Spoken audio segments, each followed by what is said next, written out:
অভিভাবকদেরকে বলবো, আপনার সন্তান এই গুন্ডা পান্ডাদের সাথে মিশছে কিনা, আপনার সন্তান এই মাস্তানদের সাথে মিশে খুনি হয়ে যাচ্ছে কিনা, আপনাদের তা খেয়াল রাখতে হবে। বন্ধুগণ, ছাত্রলীগের সবাইকে ঢালাও ভাবে আক্রমণ করা ঠিক হবে না, আমাদের গালিগালাজ করা ঠিক হবে না। কুয়েটে যারা ভর্তি হয়েছিল তারা তো দেশের সর্বোচ্চ মেধাবী সন্তান। এই মেধাবী সন্তানরা কিভাবে খুনি হয়ে গেল চিন্তা করেন একবার। কারণ ছাত্রলীগ নামক মেশিনের মধ্যে ঢুকে তারা খুনি হয়ে গেছে। সুতরাং দোষ ওই মেশিনের, ওই মেশিন ভাঙতে হবে, ছাত্রদের দোষটাই। তাই আজকে ছাত্ররা যেন এই মেশিনের মধ্যে না ঢুকে, এই সন্ত্রাসীদের সাথে যুক্ত না হয়, এই মাদকাসক্তদের সাথে যুক্ত নয়, দুর্বৃত্তদের সাথে যুক্ত নয়, তার জন্য আমাদেরকে ছাত্রদেরকে বোঝাতে হবে। আপনারা একটা জিনিস দেখেছেন কিছুদিন আগে বাংলাদেশের আলোচিত ঘটনা, পুলিশ প্রধান থেকে শুরু করে র্যাব প্রধান অনেকের বিরুদ্ধে নিষেধাজ্ঞা দিয়েছে যে তারা মানবাধিকার লঙ্ঘন করেছে, বিচার বহির্ভূত হত্যাকাণ্ড করেছে। নিষেধাজ্ঞা আরো আসবে। এবং আমরা বলছি এখন তথ্য প্রযুক্তির যুগ, ছাত্রলীগের সমস্ত অপকর্ম, হামলা, মামলা, ধর্ষণ, প্রতিপক্ষের হামলা প্রত্যেকটি ডকুমেন্টেশন করেন। ছাত্রলীগ আন্তর্জাতিক ভাবে সন্ত্রাসী সংগঠন ঘোষণা করেন।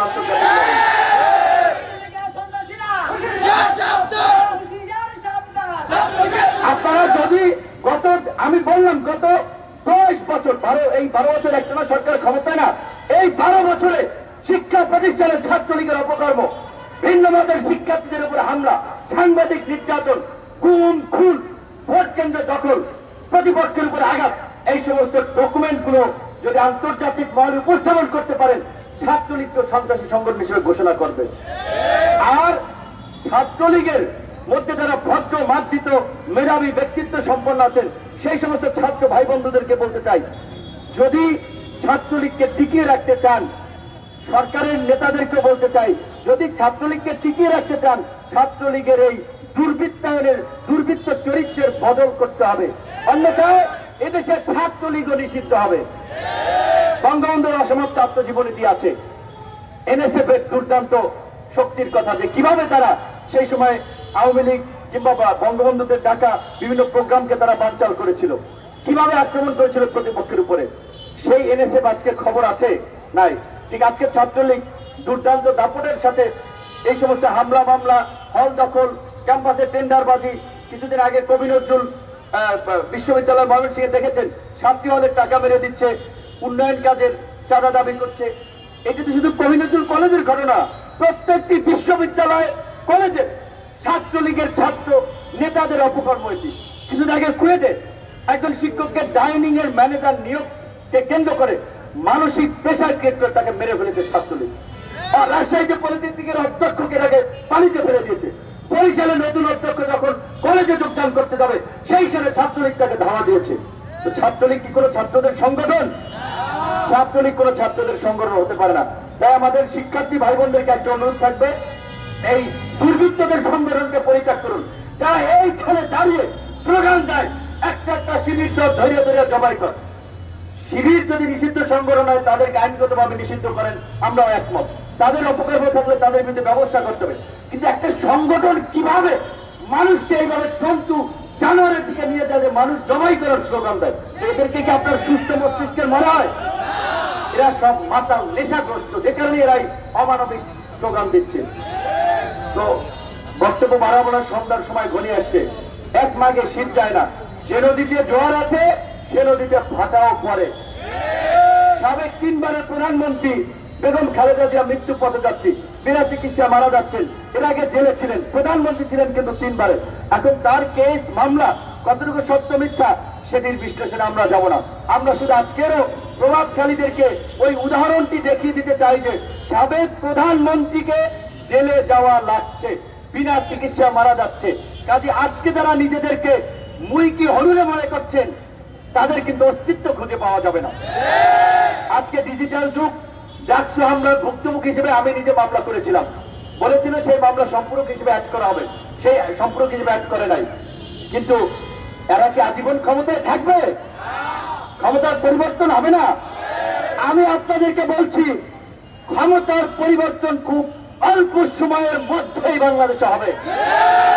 এই মাফিয়াদের নির্মম পতন হবে। সেদিন আমরা এদেরকে বিচারের মুখোমুখি করব।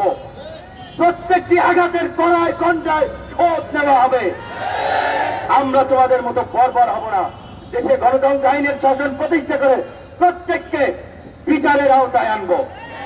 সর্বশেষ ঢাকা বিশ্ববিদ্যালয় প্রশাসনকে একটা কথা বলতে চাই, আপনারা বিভিন্ন ছাত্র সংগঠনের প্রতি যে বিমাতা সুলভ আচরণ করছেন, এটি ঢাকা বিশ্ববিদ্যালয়ের জন্য লজ্জা। ঢাকা বিশ্ববিদ্যালয়ের ভাইস চ্যান্সেলর প্রক্টর হওয়ার মর্যাদা একজন মন্ত্রী এমপির চেয়ে অনেক উপরে। কাজে আপনাদের কাছ থেকে আমরা আশা করি আপনারা সকল ছাত্রের অভিভাবক সুলভ তাদের প্রতি যথাযথ দায়িত্ব পালন করবেন, তাদের প্রতি কেয়ার করবেন। আজকে যে বিষয়টি নিয়ে সবচেয়ে আলোচিত হচ্ছে, দেখলাম সব ছাত্র সংগঠন এটার বিরুদ্ধে যা বক্তব্য দিচ্ছে। আমার একটা সিম্পল কথা ভাই, ছাত্রদের জন্য এই বিশ্ববিদ্যালয়, ঢাকা বিশ্ববিদ্যালয়ের ছাত্ররা 52-তে চেয়েছে রাষ্ট্রভাষা বাংলা হবে, হয়েছে। ঢাকা বিশ্ববিদ্যালয়ের ছাত্ররা 71-এ চেয়েছে বাংলাদেশ স্বাধীন হবে, স্বাধীন হয়েছে। ঢাকা বিশ্ববিদ্যালয়ের ছাত্ররা 90-এ চেয়েছে সামরিক শাসনের পতন হবে, হয়েছে। প্রভাবশালী 111 সরকারেরও চপেটাঘাতটা ঢাকা বিশ্ববিদ্যালয়ের ছাত্ররাই করেছিল। কাজে আজকে আপনারা বলছেন বিবাহিত ছাত্ররা হলে থাকবে না, প্রশাসন এই নিষেধাজ্ঞা মানেন না। ছাত্ররা যদি চায় কালকে এটা বাতিল হবে, কিন্তু আপনাদেরকে সেইভাবে চাইতে হবে।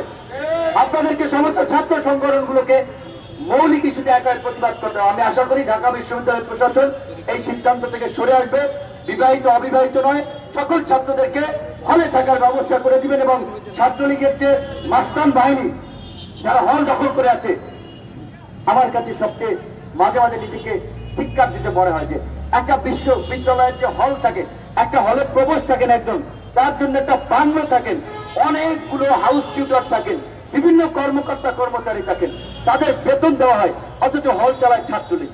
তাহলে এই যে শিক্ষকরা যারা হাউস টিউটর হিসেবে বেতন নিচ্ছেন, প্রবেশ হিসেবে বেতন নিচ্ছেন, তাদের কি বিবেকে একটু নাড়া দেয় না যে আমি অনৈতিক ভাবে এটা হালাল না, এটা হারাম, আমি কাজটা করে টাকা নিচ্ছি? তাদেরকে একটু বিবেকে বাঁধে না? মেয়েদের হলগুলোতে প্রশাসনের একটা নিয়ন্ত্রণ আছে, ছেলেদের কোনো হলে নিয়ন্ত্রণ নাই। ছেলেদেরকে দাস বানিয়ে রেখেছে, আধুনিক দাস প্রথা চালু করেছে ছাত্রলীগ বিশ্ববিদ্যালয়গুলোতে।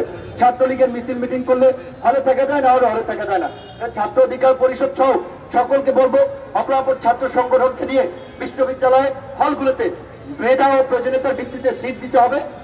সেজন্য আপনারা আন্দোলন করে তুলেন, প্রশাসনের সাথে আপনারা কথা বলেন। ছাত্রলীগের এই সন্ত্রাসী কর্মকাণ্ড, এই দুর্বৃত্তায়ন আর মেনে নেওয়া যাবে না। ঢাকা বিশ্ববিদ্যালয়ে দীর্ঘ 28 বছর পরে ডাকসু নির্বাচন হয়েছে। ডাকসু নির্বাচনের ফলে আপনারা দেখেছেন সামগ্রিকভাবে কিছুটা হলেও ছাত্র রাজনীতিতে একটা পরিবর্তন বইতে শুরু করেছিল, সেটা থেমে গেছে। সেই নির্বাচনটি কেন থেমে গেল? গত 1.5 বছর কোভিড ছিল, এখন কিন্তু খুলে গেছে। কাজে শিক্ষার্থীদেরকে আমি অনুরোধ করবো প্রথমে যে এই বিশ্ববিদ্যালয়ে কর্মকর্তা কর্মচারী নির্বাচন হয়, শিক্ষক নির্বাচন হয়, সমস্ত কর্মকাণ্ডই চলে, সবার প্রতিনিধিত্ব থাকে। ছাত্রদের আনুষ্ঠানিক প্রতিনিধিত্ব কেন থাকবে না? তার জন্য আপনাদেরকে প্রতিবাদ করতে হবে, আপনাদেরকে আন্দোলন করতে হবে। ডাকসু নির্বাচন আদায় করার জন্য সমস্ত ছাত্র সংগঠনগুলোকে আমি কাঁধে কাঁধ মিলিয়ে কাজ করার আহ্বান জানাবো। আমার বিশ্ববিদ্যালয় প্রশাসনকে বলবো, ডাকসু নির্বাচন নিয়ে যদি তালবাহানা করেন আপনাদেরকে চেয়ার হারাতে হবে। আমি হুঁশিয়ার উচ্চারণ করে দিচ্ছি, আপনাদের চেয়ার হারাতে হবে যদি ডাকসু নির্বাচন নিয়ে তালবাহানা করেন। ডাকসু নির্বাচন দিতে হবে। আবার আশা করি যে ছাত্র অধিকার পরিষদ বিশ্ববিদ্যালয়ের ছাত্রদেরকে নিয়ে ডাকসু নির্বাচন আদায় করার জন্য আগামীতে যে কোনো আন্দোলন সংগ্রামে তারা অগ্রভাগে থাকবে। অপরাপর ছাত্র সংগঠনগুলোকে নিয়ে ঐক্যবদ্ধভাবে কাজ করবে। সবাই ভালো থাকবেন, সুস্থ থাকবেন। আল্লাহ হাফেজ। ধন্যবাদ জনাবুল লক্ষ্মণ ভাইকে। এ পর্যায়ে আপনারা জানেন যে হামলা মামলা ভয়ভীতি থেকে তারা আমাদেরকে দমিয়ে দিতে চেয়েছিল, কিন্তু এখন বাংলাদেশ ছাত্র অধিকার পরিষদ সারা বাংলাদেশে ছড়িয়ে ছিটিয়ে গিয়েছে। বাংলাদেশ ছাত্র অধিকার পরিষদে যে গতিতে এগিয়ে যাচ্ছে, আমরা আশা করি খুব শীঘ্রই বাংলাদেশ ছাত্র অধিকার পরিষদ বাংলাদেশের অন্যতম একটি ছাত্র সংগঠন এবং অন্যতম একটি শক্তি হিসেবে আবির্ভূত হবে। এ পর্যায়ে আপনাদের সামনে বক্তব্য রাখবেন বাংলাদেশ ছাত্র অধিকার পরিষদের সাবেক আহ্বায়ক, সংগ্রামী আহ্বায়ক জনাব রাশেদ খান ভাই। জনাব রাশেদ খানকে তার বক্তব্য রাখার জন্য অনুরোধ করছি।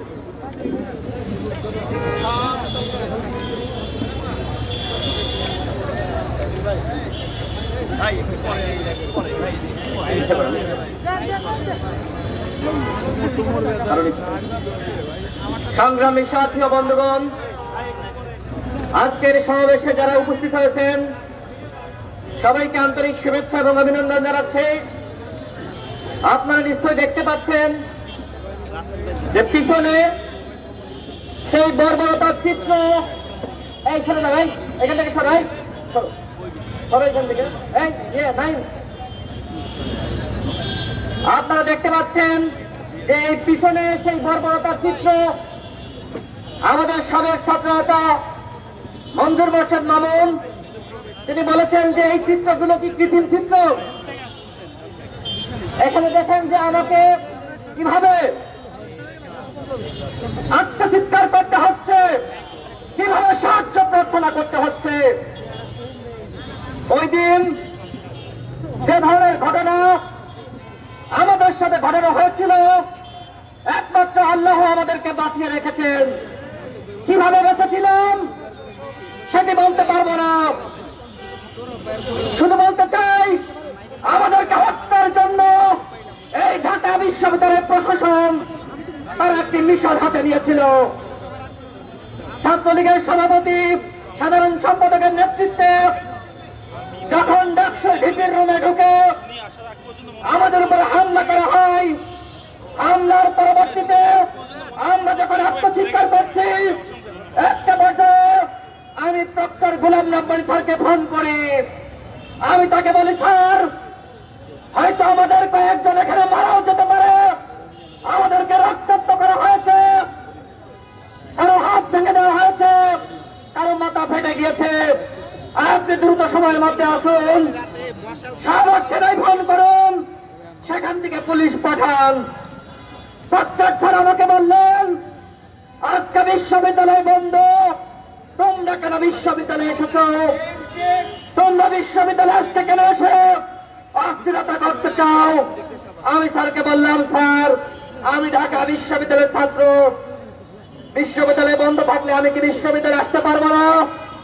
স্যার আমাকে ধমক দিয়ে ফোন রেখে দিলেন।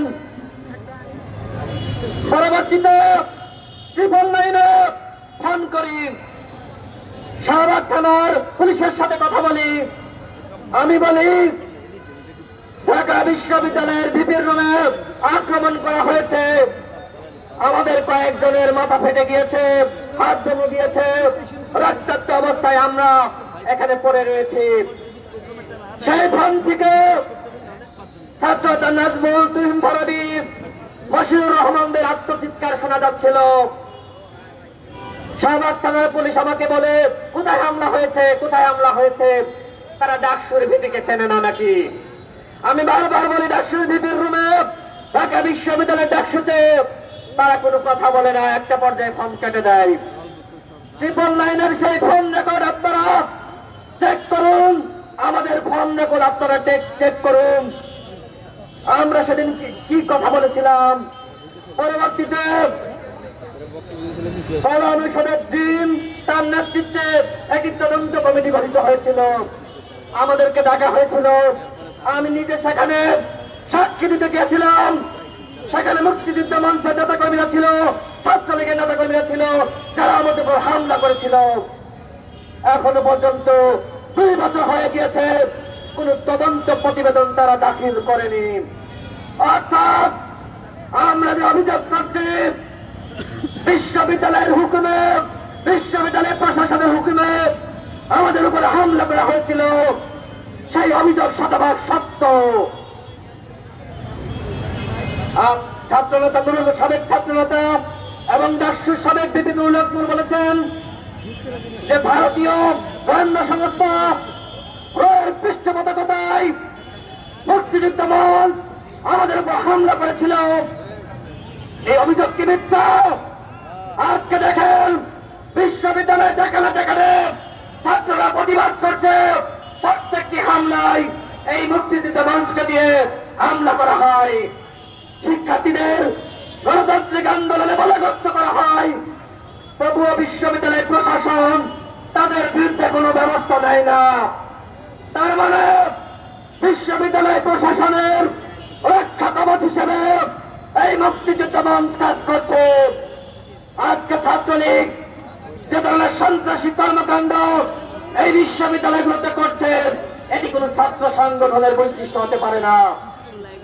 বিশ্ববিদ্যালয় প্রশাসন একটি ঔপনিবেশিক নিপীড়নমূলক আইন করে রেখেছে। বিবাহিত নারী শিক্ষার্থীরা তারা নাকি হলে থাকতে পারবে না। এই সভ্য সমাজে এই ধরনের কোন আইন কোন সাহিত্য শাসিত বিশ্ববিদ্যালয়ে থাকতে পারে? বন্ধুগণ, আমরা বিশ্ববিদ্যালয় প্রশাসনকে বলতে চাই, অনতিবিলম্বে এই ধরনের কালো আইন আপনারা বাতিল করুন। আপনারা দেখেছেন কুমিল্লার দাউদকান্দিতে ঢাকা বিশ্ববিদ্যালয়ের একজন সাবেক শিক্ষার্থী বর্তমানে পুলিশ কর্মকর্তা হিসেবে রয়েছেন। তিনি কি বলেছিলেন? তিনি বলেছিলেন নৌকার প্রতীক প্রাণ আর যে প্রতীক প্রাণ কোন ধরনের কারচুপি করা যাবে না। যদি মনে করেন নৌকার প্রতীক পেয়েছেন আর জয়ী হয়ে গিয়েছেন, তাহলে ভুল করবেন। এই বক্তব্য দেওয়ার জন্য তাকে কুমিল্লা থেকে বদলি করে সিলেটে পাঠিয়ে দেওয়া হয়েছে। এভাবে যে যেখানে প্রতিবাদ করছে, সরকারের বিরুদ্ধে কথা বলছে, তাকে এভাবে নাজেহাল করা হচ্ছে। বিশ্ববিদ্যালয়ের শিক্ষকরা যখন প্রতিবাদ করে, যখন কথা বলে, তাদেরকে নাজেহাল করা হয়, চাকরিচ্যুত করা হয়। কিছুদিন আগে ঢাকা বিশ্ববিদ্যালয়ের আইন বিভাগের শিক্ষক আসিফ নজরুল স্যারকে যেভাবে হেনস্থা করা হয়েছে আপনারা সকলে দেখেছেন। একজন বিশ্ববিদ্যালয়ের শিক্ষার্থী, একজন বিশ্ববিদ্যালয়ের শিক্ষক এই ক্যাম্পাসে যদি নিরাপদ না হতে পারে, তাহলে তিনি কোথায় নিরাপদ হবেন? আইন বিভাগের সামনে থেকে ডাকসুর সাবেক সদস্য সম্পাদক আক্তার হাসানকে তুলে নিয়ে যাওয়া হয়েছিল। পরবর্তীতে আমাদের ভিপি স্যার তিনি কি ধরনের বক্তব্য দিয়েছিলেন আপনারা দেখেছেন। তিনি বলেছিলেন কেউ যদি অন্যায় করে তাকে পুলিশ বিশ্ববিদ্যালয় থেকে নাকি তুলে নিয়ে যেতে পারে, এটা নাকি বিশ্ববিদ্যালয় প্রশাসনের কোনো অনুমতি লাগবে না। অথচ পাকিস্তান আমলেও একজন ছাত্রকে যদি বিশ্ববিদ্যালয় থেকে গ্রেফতার করতে হতো, তাহলে বিচির অনুমতি লাগতো। অথচ এই শেখ হাসিনা সরকারের আমলে ছাত্রদেরকে আরো বিশ্ববিদ্যালয়ের হলগুলোতে নির্যাতন করা হচ্ছে, গণরণ গ্যাপসের নামে শিক্ষার্থীদেরকে নিপীড়ন করা হচ্ছে। এই 2021 সালে সৌজনী আজকে দাসপ্রথা নামক গণরণ গ্যাপসন বিদ্যমান থাকে, তাহলে সেটাকে কি সম্পরাষ্ট্র বলা যায়? আজকে আমেরিকা বাংলাদেশের প্রশাসনিক ঊর্ধ্বতন কয়েকজন কর্মকর্তার বিরুদ্ধে নিষেধাজ্ঞা দিয়েছে। আমাদের আইন শৃঙ্খলা রক্ষাকারী বাহিনী রেবের বিরুদ্ধে নিষেধাজ্ঞা দিয়েছে। আমরা বলতে চাই এই নিষেধাজ্ঞা পরোক্ষভাবে সরকারের উপরে দেওয়া হয়েছে। সরকার যেভাবে ভিন্ন মতকে দমন করার জন্য খুন করছে, এরকম আরো নিষেধাজ্ঞা সামনে আসতেছে। আপনারা বলবার পাবেন না শিক্ষার্থীদেরকে নির্যাতন করে অতীতে কেউ দায় মুক্তি পায়নি। ডাকসুতে যারা আমাদের উপর হামলা করেছিল তারা দায় মুক্তি পাবে না। যখন প্রেক্ষাপট তৈরি হবে, যখন জনগণের সরকার ক্ষমতা আসবে, ভিডিও ফুটেজ রয়েছে, প্রত্যেকটা চিহ্নিত করা রয়েছে, প্রত্যেক সন্ত্রাসীর বিচার করা হবে ইনশাল্লাহ। কেউ রায় পাবেন না। শেখ হাসিনা যেমনি ভাবে ক্ষমতা এসে তার উপর হত্যাচার প্রত্যেকটি বিচার করেছে, বঙ্গবন্ধু হত্যাকারীদেরকে বিচার করেছে, আওয়ামী লীগের নেতৃবৃন্দদেরকে যারা হত্যা করেছিল সেই হত্যাকারীদের বিচার করেছে। ঠিক একইভাবে আমাদের উপরে যে 22 বার হামলা করা হয়েছে, এর প্রত্যেকটি হামলার বিচার করা হবে ইনশাআল্লাহ। ধন্যবাদ সকলকে। ধন্যবাদ রাসেল খান ভাইকে। এ পর্যায়ে আপনাদের সামনে সংক্ষিপ্ত বক্তব্য রাখবেন সাবেক ছাত্রনেতা জনাব ফারুক হাসান। ফারুক হাসান ভাইকে তার সংক্ষিপ্ত বক্তব্য রাখার জন্য অনুরোধ করছি।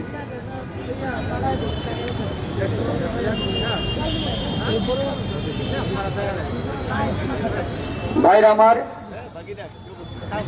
বর্বর ডাকসু হামলা